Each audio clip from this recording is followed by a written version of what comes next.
네, 다음 소식입니다. 노원구의 한 아파트에서 세모녀를 살해한 스토킹 살인 사건의 피의자 김태현이 검찰에 송치됐습니다. 세모녀 살인 사건 피의자 김모 씨에 대한 구속영장을 신청했습니다. 살해 피의자 김태현은 내성적인 성격으로 게임에 집착했고 아버지와 다툰 뒤 1년 넘게 가족과 연락을 끊고 지내왔던 것으로 전해졌습니다. 1. 김태현의 성장 배경 및 성향. 그는 어릴 적부터 외로운 아이였습니다. 1996년 11월 20일 부산에서 태어난 김태현은 두 형제 중 장남이었습니다. 서울 강남에서 학창 시절을 보냈지만 19살 무렵 부모의 이혼으로 삶은 급격히 무너졌습니다. 그 이후 사건 직전까지 반지하방에서 홀로 고립된 생활을 이어갔습니다.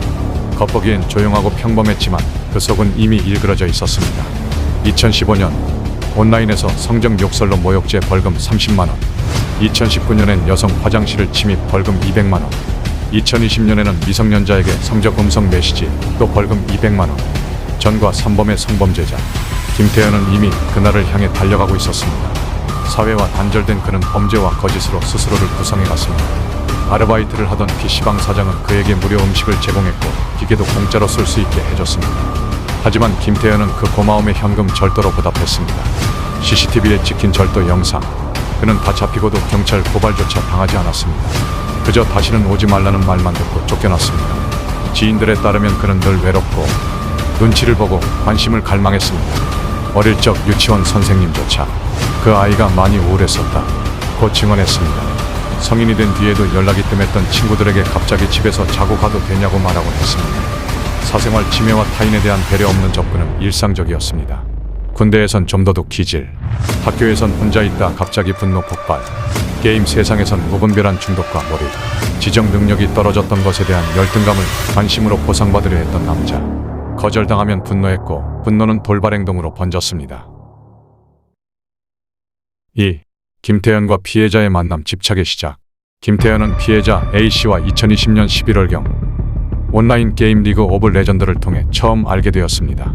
게임 속에서 자연스럽게 친분을 쌓은 두 사람은 이후 같은 게임 동호회 일행들과 함께 세 차례 오프라인 만남을 가졌습니다. 1월 초 처음 PC방에서 단둘이 만났고 이후 한 차례 더 만난 후 1월 23일에는 게임 지인 2명과 함께 4인 모임까지 가졌습니다. 그런데 세 번째 만남에서 A씨가 동호회 내 다른 남성에게 다정하게 말하는 모습을 보고 김태현은 그 자리에서 시비를 걸며 폭력적인 성향을 드러냈습니다. 이를 계기로 A씨와 지인들은 김태현을 모두 차단했고 사실상 인연은 끝났습니다. 그러나 김태현은 받아들이지 못했습니다. A씨가 연락을 피하고 만남을 거절하자 그는 이를 모욕으로 받아들이며 집요한 스토킹을 시작했습니다. 김태현은 A씨가 우연히 톡에 올린 사진에서 뒤에 찍힌 택배 사진을 통해 적힌 주소를 확대해 그녀의 거주지를 파악했습니다. 그의 스토킹은 갈수록 수위가 높아졌습니다. A씨는 그를 피하기 위해 휴대전화를 바꾸고 귀가할 때 일부러 먼 길을 돌아가는가 하며 출퇴근 동선을 숨기기 위해 다양한 방법을 썼습니다. 그러나 김태현은 A씨가 일하는 동물병원의 위치는 물론 그녀의 휴무일과 업무 시간까지 철저히 파악했습니다. 지인들의 증언에 따르면 그는 하루에 수십 번씩 연락을 시도했고 어떤 날은 A씨가 전화를 받지 않자 집 앞에서 8시간 넘게 기다리기도 했습니다. A씨는 마주쳤을 때 단호하게 다신 연락하지 말고 오지도 말라 고 경고했지만 김태현은 아랑곳하지 않았습니다. 이처럼 거절을 받아들이지 못하고 상대의 감정을 고려하지 않은 집착은 결국 범죄로 발전합니다. 김태현은 날 피한 이유를 직접 듣겠다는 명목으로 A씨를 죽이기로 결심합니다. 범행 일주일 전부터 그는 살인 방법을 인터넷으로 검색하고 퀵서비스 기사로 위장해 접근할 방법까지 계획했습니다. 그는 A씨의 여동생 얼굴도 알고 있었으며 조사 과정에서 피해자를 살해하는 데 필요하다면 가족도 죽일 수 있다 고 진술합니다.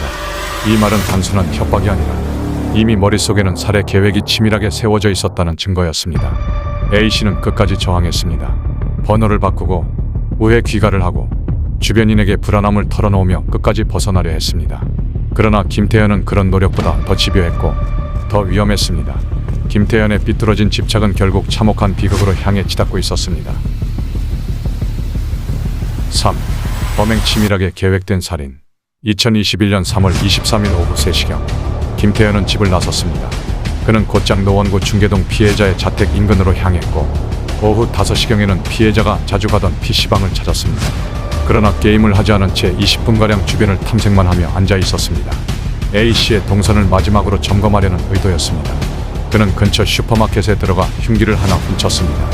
주인의 의심을 피하기 위해 훔친 흉기는 숨기고 다른 물건을 현금으로 구매해 나왔습니다. 그리고 길을 걸으며 휴대폰으로 사람 급소, 즉사하는 부위 등을 검색했고 목을 정확히 찌르면 치명상이라는 것을 확인합니다. 그의 머릿속에는 살인의 구체적인 루트가 이미 그려지고 있었습니다. 오후 5시 30분경 김태현은 퀵서비스 기사로 위장한 채 A씨의 아파트에 도착합니다. 현관 앞에 도착한 그는 문을 열지 않자 멀찍이 떨어진 채 지켜보다가 A씨의 여동생이 문을 여는 순간 달려들었습니다. 그는 준비해 온 흉기로 여동생의 목 부위, 경동맥을 정확히 찔러 살해했고 곧바로 그 시신을 여동생의 방으로 옮긴 뒤 이불로 덮어 숨겼습니다. 이후 밤 10시 30분경 A씨의 어머니가 귀가합니다. 그는 어머니 역시 목을 찔러 살해한 뒤 집 안 보이지 않는 곳에 시신을 숨깁니다. 당시 어머니는 자녀들과 연락이 닿지 않아 걱정된 마음에 평소보다 이르게 귀가했던 것으로 알려졌습니다. 그리고 밤 11시 30분경 A씨가 집에 돌아옵니다. 김태현은 현관에서 그녀를 맞았고 그녀는 어머니와 동생은 어디 계시냐 고 물었습니다. 그는 보냈다 곧 대답하며 그녀의 휴대전화를 빼앗았습니다. A씨는 김태현의 팔에 있는 상처를 보고 119를 부르자 고 회유했지만 그는 무시했습니다. 이후 두 사람은 몸싸움을 벌였고 그는 A씨의 목 부위를 찔러 살해했습니다. 그 후 A씨의 휴대폰에서 지인들과의 대화 내용을 삭제하고 연락처를 지웠습니다. 하지만 악몽은 여기서 끝나지 않았습니다. 김태현은 3월 23일부터 25일까지 사흘간 피해자 집에 머물며 냉장고에 있는 맥주와 우유, 음식을 먹으며 생활했습니다. 그는 3명의 시신이 있는 집에서 평온하게 식사를 했고 맥주를 마시며 TV를 보며 지냈습니다. 스스로 복부를 찔러 자살을 시도했지만 장기는 피했고 그대로 잠들었다가 깨어난 뒤 다시 생활을 이어갔습니다.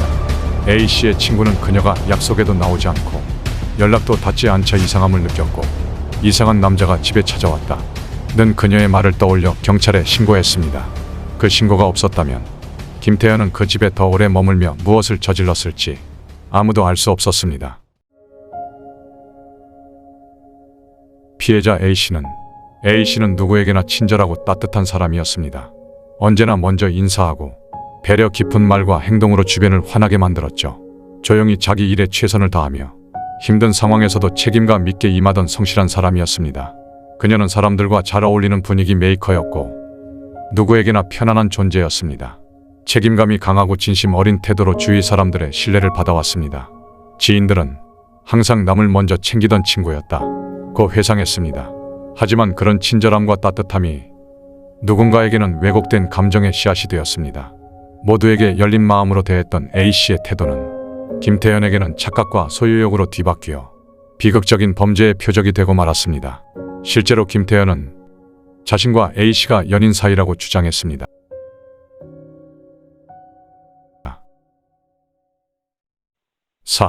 검거와 재판 악마의 민낯. 2021년 3월 25일 밤 A씨의 지인이 연락이 닿지 않는다 며 경찰에 실종 신고를 했고 그날 밤 경찰은 피해자 집에서 자살을 시도한 채 쓰러져 있던 김태현을 발견합니다. 칼로 목을 찌르고 기절해 있던 그는 병원으로 이송된 뒤 회복되자마자 체포됩니다.